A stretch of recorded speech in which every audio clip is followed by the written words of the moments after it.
Hello, this is Robin. നമ്മളിന്ന് പോകുന്നത് spoken English for ബിഗിനേഴ്സിൻ്റെ 10ാം ഭാഗത്തിലേക്കാണ്. സ്പോക്കൺ ഇംഗ്ലീഷ് ഫോർ ബിഗിനേഴ്സിലെ ട്രെയിനിങ് സെഷൻ്റെ ലക്ഷ്യം എന്താണെന്ന് വെച്ചാൽ ഇംഗ്ലീഷ് ഒട്ടും അറിയാത്തവർക്ക് എളുപ്പത്തിൽ ഉപയോഗിച്ച് തുടങ്ങാൻ ഇംഗ്ലീഷ് വാചകങ്ങളും യൂസേജസും പഠിക്കുക എന്നതാണ്. സ്പോക്കൺ ഇംഗ്ലീഷ് ഫോർ ബിഗിനേഴ്സിലെ ട്രെയിനിങ് സെഷൻസ് ഞാൻ ഉപയോഗിക്കുന്ന മെത്തഡോളജി ടങ് ട്രെയിനിങ് ആണ്. നിങ്ങൾക്ക് ഇംഗ്ലീഷ് ഒട്ടും അറിയാത്ത ഒരാളാണെങ്കിൽ പോലും എൻ്റെ ഒപ്പം പ്രാക്ടീസ് ചെയ്ത് നിങ്ങൾക്ക് പഠിക്കാം. ഒരു നോട്ട്ബുക്ക് നിങ്ങൾ ഇതിനുവേണ്ടി മാറ്റി വെക്കുക, നോട്ട്സ് പ്രിപ്പയർ ചെയ്ത് പോവുക. ട്രെയിനിങ് സെഷൻ അറ്റൻഡ് ചെയ്ത് കഴിയുമ്പോൾ നിങ്ങൾക്ക് എന്തെങ്കിലും ഡൗട്ട്സ് ഉണ്ടെങ്കിൽ അത് കമൻറ്റ്സ് നിങ്ങൾ ചോദിക്കുക. ഇന്നത്തെ സിറ്റുവേഷൻ ഇതാണ്, റീഡിങ്, അതായത് പുസ്തകങ്ങൾ വായിക്കുന്നതിനെ പറ്റിയുള്ള സംഭാഷണമാണ്.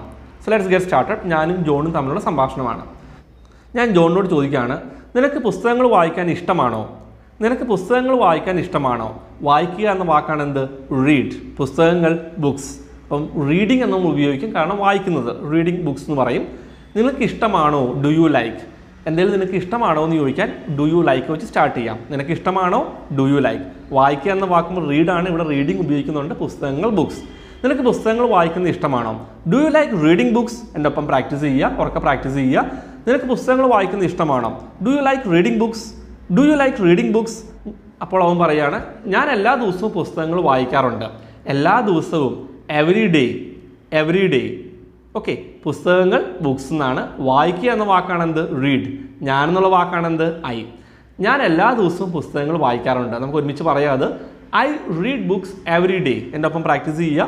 I read books every day. ഞാൻ എല്ലാ ദിവസവും പുസ്തകങ്ങൾ വായിക്കാറുണ്ട്.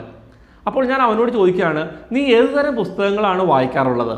ശ്രദ്ധിക്കുക, ഏത് തരം, വാട്ട് കൈൻഡ് ഓഫ് അല്ലെങ്കിൽ വാട്ട് ടൈപ്പ് ഓഫ്, ഇതിൽ ഏതെങ്കിലും നിങ്ങൾക്ക് ഉപയോഗിക്കാം. What kind of books do you read? What kind of books do you read? Do you read എന്ന് പറഞ്ഞാൽ വായിക്കാറുണ്ടോ എന്നാണ്. ഏത് തരം പുസ്തകങ്ങളാണ് വായിക്കാറുള്ളത്? എൻ്റെ ഒപ്പം പ്രാക്ടീസ് ചെയ്തോളൂ. What kind of books do you read? Once again, what kind of books do you read? അപ്പോൾ അവൻ എന്നോട് പറയുകയാണ്, ഞാൻ ഇംഗ്ലീഷ് നോവലുകളാണ് വായിക്കാറുള്ളത്. I read English novels. I read English novels. അവൻ എന്നോട് ചോദിക്കുകയാണ്, നിനക്ക് നോവലുകൾ വായിക്കാൻ ഇഷ്ടമാണോ? Do you like reading novels? Once again, do you like reading novels? എൻ്റെ ഒപ്പം ഒന്നുകൂടെ പ്രാക്ടീസ് ചെയ്യുക. നിനക്ക് നോവലുകൾ വായിക്കാൻ ഇഷ്ടമാണോ? Do you like reading novels? ഞാൻ പറയാണ്, അത്രയ്ക്ക് ഇഷ്ടമല്ല. Not much. Not much. എനിക്ക് മോട്ടിവേഷണൽ ബുക്സ് വായിക്കാൻ ഇഷ്ടമാണ്. I like reading motivational books. ആ ബുക്സ് വളരെ ഇൻസ്പയറിംഗ് ആണ്. Those books are quite inspiring. Those books are quite inspiring. QUITE. Quite. Quite ഇതിൻ്റെ അർത്ഥം എന്താണ്? വളരെ. വെരി ഇൻസ്പയറിംഗ് അല്ലെങ്കിൽ ക്വൈറ്റ് ഇൻസ്പയറിംഗ്, വളരെ ഇൻസ്പയറിംഗ് ആണ്. അപ്പോൾ ഞാൻ പറയാണ്, എനിക്ക് മോട്ടിവേഷണൽ ബുക്സ് വായിക്കാൻ ഇഷ്ടമാണ്. I like reading motivational books. ആ ബുക്സ് വളരെ ഇൻസ്പയറിംഗ് ആണ്. Those books are quite inspiring. അപ്പോൾ അവൻ പറയാണ്, നീ പറഞ്ഞത് ശരിയാണ്. എങ്ങനെ പറയും? You are right. You are right. നമുക്ക് ഒരാളോട് പറയണം, നീ പറഞ്ഞത് ശരിയാണെന്നൊക്കെ ഒരാളോട് പറയണമെങ്കിൽ ഇത് ഉപയോഗിക്കാം. You are right. എൻ്റെ ഒപ്പം പ്രാക്ടീസ് ചെയ്യുക. You are right. എന്നിട്ട് അവൻ എന്നോട് പറയാണ്, ഞാൻ മോട്ടിവേഷണൽ ബുക്സ് ഒന്നും വായിച്ചിട്ടില്ല. ഞാൻ മോട്ടിവേഷണൽ ബുക്സ് ഒന്നും വായിച്ചിട്ടില്ല എന്ന് പറയണമെങ്കിൽ I haven't read any motivational books, അല്ലെങ്കിൽ I have not read any motivational books. I have not read any motivational books. ഇത് പ്രസൻറ്റ് പെർഫെക്റ്റ് ടെൻസ് ആണ്. ഞാനൊരു കാര്യം നേരത്തെ ചെയ്തിട്ടില്ലെന്ന് പറയാൻ ഐ ഹാവിൻറ്റ് അല്ലെ I have not plus past participle of verb വെച്ച് അല്ലെങ്കിൽ V3 ഫോം ഓഫ് വേർബ് വെച്ച് സെൻറ്റൻസ് തുടങ്ങാം. ഞാൻ വായിച്ചിട്ടില്ല. I haven't read. അപ്പോൾ ഞാൻ അവനോട് പറയാണ്, എനിക്ക് തോന്നുന്നത് മോട്ടിവേഷണൽ ബുക്സ് വായിക്കുന്നത് നല്ലതാണെന്നാണ്.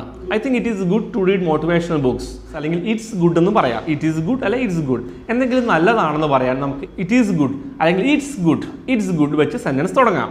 അവൻ പറയാണ്, തീർച്ചയായും. സെർട്ടേൺലി. സെർട്ടേൺലി. ശ്രദ്ധിക്കുക, തീർച്ചയായും. സെർട്ടേൺലി. അവൻ എന്നോട് ചോദിക്കുകയാണ്, നല്ല കുറച്ച് മോട്ടിവേഷണൽ ബുക്സ് നീ എനിക്ക് സജസ്റ്റ് ചെയ്യാമോ? സജസ്റ്റ് ചെയ്യുക. സജസ്റ്റ് ചെയ്യാമോ? ചെയ്യാമോ? നിങ്ങൾക്ക് എന്തെങ്കിലും കാര്യം നിനക്ക് ചെയ്യാൻ പറ്റുമോ? ചെയ്യാമോ? ചെയ്യാൻ സാധിക്കുമോ എന്ന് ചോദിക്കാനാണ് ക്യാൻ യു വെച്ച് ക്വസ്റ്റ്യൻ തുടങ്ങുന്നത്. നല്ല കുറച്ച് മോട്ടിവേഷണൽ ബുക്സ് നീ എനിക്ക് സജസ്റ്റ് ചെയ്യാമോ? Can you suggest me some good motivational books? Can you suggest me some good motivational books? ഞാൻ അവനോട് പറയാണ്, എൻ്റെ ഫേവറേറ്റ് മോട്ടിവേഷണൽ ബുക്സിൻ്റെ ലിസ്റ്റ് നിനക്ക് ഞാൻ തരാം. എൻ്റെ ഫേവറേറ്റ് മോട്ടിവേഷണൽ ബുക്സിൻ്റെ ലിസ്റ്റ് നിനക്ക് ഞാൻ തരാം. I will give you the list of my favourite motivational books. I will give you the list of my favourite motivational books. അപ്പോൾ ഇന്നത്തെ സംഭാഷണം ഇത്രയേ ഉള്ളൂ. വളരെ സിമ്പിളാണ്. നിങ്ങൾ ഇതിനുവേണ്ടി നോട്ട്ബുക്ക് മാറ്റി വെച്ചിട്ടുണ്ടെന്ന് ഞാൻ പ്രതീക്ഷിക്കുന്നു. ഇല്ലെങ്കിൽ നിങ്ങൾ ഇന്ന് തൊട്ടെങ്കിലും നോട്ട്ബുക്ക് മാറ്റി വെക്കുക, നോട്ട്സ് പ്രിപ്പയർ ചെയ്ത് മുന്നോട്ട് പോവുക. നിങ്ങൾക്ക് ഇന്നത്തെ ട്രെയിനിങ് സെഷനിൽ എന്തെങ്കിലും ഡൗട്ട്സ് ഉണ്ടെങ്കിൽ നിങ്ങൾ കമൻറ്റ്സ് ചോദിക്കുക. ഇന്നത്തെ ട്രെയിനിങ് സെഷൻ നിങ്ങൾക്ക് ഇഷ്ടപ്പെട്ടിട്ടുണ്ടെന്ന് ഞാൻ വിചാരിക്കുന്നു. ഇഷ്ടമായിട്ടുണ്ടെങ്കിൽ ഈ വീഡിയോയ്ക്ക് ഒരു ലൈക്ക് തരിക. അതെനിക്ക് വളരെ ഇൻസ്പയറിംഗ് ആണ്. മറ്റുള്ളവർക്കും ഇത് യൂസ്ഫുൾ ആവും തോന്നുന്നുണ്ടെങ്കിൽ നിങ്ങളിത് മറ്റുള്ളവരുമായി ഷെയർ ചെയ്യുകയും ചെയ്യുക. നിങ്ങൾ ഇതുവരെ ചാനൽ സബ്സ്ക്രൈബ് ചെയ്തിട്ടില്ലെങ്കിൽ ഇതേപോലുള്ള ട്രെയിനിങ് സെഷൻസ് ഇനി അറ്റൻഡ് ചെയ്യാൻ താല്പര്യമുണ്ടെങ്കിൽ ഇപ്പോൾ തന്നെ സബ്സ്ക്രൈബ് ചെയ്യുക, നോട്ടിഫിക്കേഷൻ ബെല്ല് ക്ലിക്ക് ചെയ്യുക. റെഗുലറായിട്ട് ക്വാളിറ്റി ട്രെയിനിങ് സെഷൻസ് ഈ ചാനലിൽ അപ്ലോഡ് ചെയ്യുന്നതാണ്. ഞാൻ സ്പോക്കൺ ഇംഗ്ലീഷ് ഇൻസ്റ്റിറ്റ്യൂട്ടിൽ ഓഫർ ചെയ്യുന്ന കംപ്ലീറ്റ് സ്പോക്കൺ ഇംഗ്ലീഷ് കോഴ്സ് ഈ ചാനലിൽ അപ്ലോഡ് ചെയ്തിട്ടുണ്ട്. നിങ്ങൾ ഇന്നത്തെ വീഡിയോയുടെ ഡിസ്ക്രിപ്ഷൻ ചെക്ക് ചെയ്ത് നോക്കുക. ഈ ചാനലിലുള്ള എല്ലാ പ്ലേലിസ്റ്റുകളുടെ ലിങ്ക്സും അവിടെ കൊടുത്തിട്ടുണ്ട്. നിങ്ങൾക്ക് ഇംഗ്ലീഷിൻ്റെ ബേസിക്സ് മുതൽ പഠിക്കണമെങ്കിൽ കമ്മ്യൂണിക്കേറ്റീവ് ഗ്രാമർ പ്ലേലിസ്റ്റ് പാർട്ട് 1 തൊട്ട് കാണുക. ഓൺലൈൻ കോഴ്സസ് ഓഫർ ചെയ്യുന്നുണ്ട്. 900 rupees തൊട്ട് സ്റ്റാർട്ട് ചെയ്യുന്നുണ്ട്. ഞാൻ ബുക്കിൻ്റെ ഓർഡറാണ്. സ്പോക്കൺ ഇംഗ്ലീഷ് ഇൻസ്റ്റിറ്റ്യൂട്ടിൽ എടുക്കുന്ന കോഴ്സിൻ്റെ പുസ്തക രൂപമാണ്. 200 rupees തൊട്ടാണ് സ്റ്റാർട്ട് ചെയ്യുന്നത്. E book PDF format available ആണ്. ലോകത്ത് എവിടെ നിന്ന് നിങ്ങൾക്ക് ഓർഡർ ചെയ്യാം. ഒറിജിനൽ ബുക്കും അവൈലബിൾ ആണ്. കോഴ്സിനെ പറ്റിയോ ബുക്സിനെ പറ്റിയോ കൂടുതൽ ഡീറ്റെയിൽസ് നിങ്ങൾക്ക് അറിയാൻ താല്പര്യമുണ്ടെങ്കിൽ സ്ക്രീനിൽ കാണുന്ന നമ്പറിൽ തന്നെ കോൺടാക്ട് ചെയ്യുക. So that's all for today. I be back with the next training session soon. By.